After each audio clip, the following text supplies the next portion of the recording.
Hi, it's me, Ran. Welcome to day 21. I'm so excited to be here 3 weeks in a row, either appearing in front of you on camera or making a video for you. I've tried different things. Let me know which way you like best, if I have slide presentations or if I have things on the screen that you see besides just me talking, if you can see the words, whatever works best for you. For today's focus, I want to actually touch on a movie I just saw, Into the Wild. If you haven't seen the movie, I'm gonna actually suggest that you don't watch this video until you have because it's gonna be a spoiler. So I'll give you a minute to get out of here. I'll see you tomorrow for day 22. The message that I have is basically being thankful for what you have, which was my message the other day, being grateful, yes. But I want to use a quote that's supposed to have been the character. It's not even a character, it's a real person. It's about a real person, Christopher McCandless. The last thing that he wrote was happiness only real when shared. And I want to expand on that because I kind of looked it up to see what other people had to say on forums. Some people think it's BS. It doesn't mean anything. Other people think that it's profound. I think that it applies to the person himself. If you watch the movie,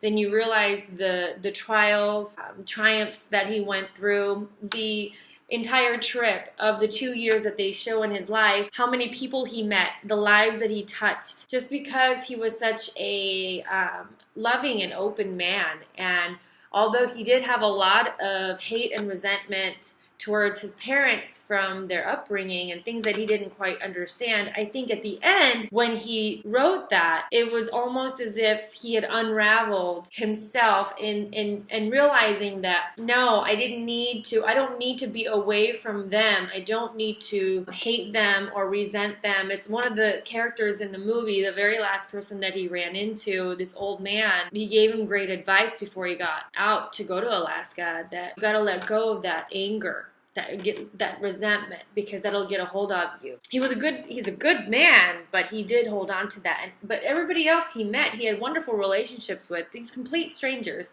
that he bonded with, that I'm sure if they saw the movie, I mean, they're probably completely wowed. And I'm sure that some of them collaborated to help make the movie. And he had a sister who completely understood him, but still was in pain because of what happened, of course. But I mean, I think it shows how much one person can make a difference in other people's lives, that it's a domino effect. And I was so moved and touched by it that I couldn't stop thinking about it all day. And here's a spoiler, so really if you're still watching, don't watch anymore. But this is about a real man, real person who died in, I believe, August or September of 1992. And it showed 2 years of his amazing adventure up north to Alaska, where it was his final journey. And he really was set on doing it. But why he was set on doing it was psychological reasons, you know. He really wanted to detach himself from his family and then ultimately society. I also want to talk about a quote that was in the beginning of the movie. There were a few quotes, but this one really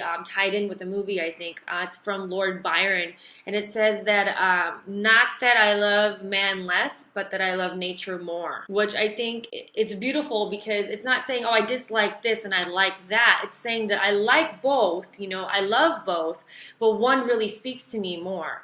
And that could be you about something in your life. You know, you could have that love for sports or your business or your family or your hobby, whatever it may be, just a balance in life. It all ties together, you know, being grateful, having moderation, things like that. But really, I want you to take a look at your life, and you don't need to be away from something in order to appreciate something else. I think this movie, and I haven't read the book, which I want to. I'm going backwards. I should read the book first. But I think this person, Christopher McCandless, he really spoke to me, because I feel like I'm kind of doing the same thing in my own life. You know, moving to Mexico and focusing on myself for the first time in my life, where I love taking care of other people. I do.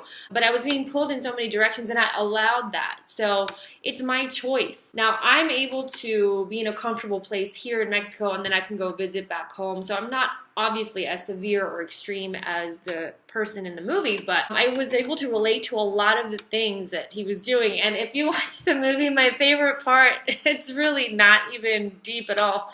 When he's sitting there and he has this apple and he talks to the apple and says, "You're the best apple I've ever had.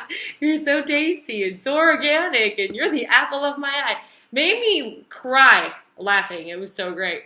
So just a side note, but I mean, I believe the actor did a great job portraying the real person, how he must have felt, what he might have been going through, and the things that he was thinking with his acting. I really appreciated the simple layout of the movie of, you know, going back and forth from the time he died to the months leading up to it.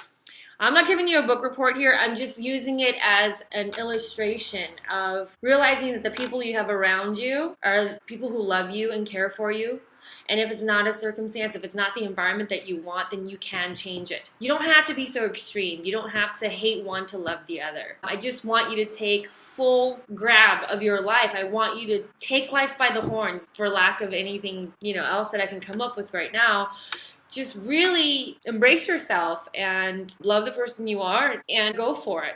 I think the focal point for today is to appreciate your life, appreciate the people around you, and you can find happiness in solitude. You can find it in nature, but don't forget to love the people around you and edify those around you in business and in personal life, and live life to the fullest. So have a blessed day, and I will talk to you tomorrow for day 22.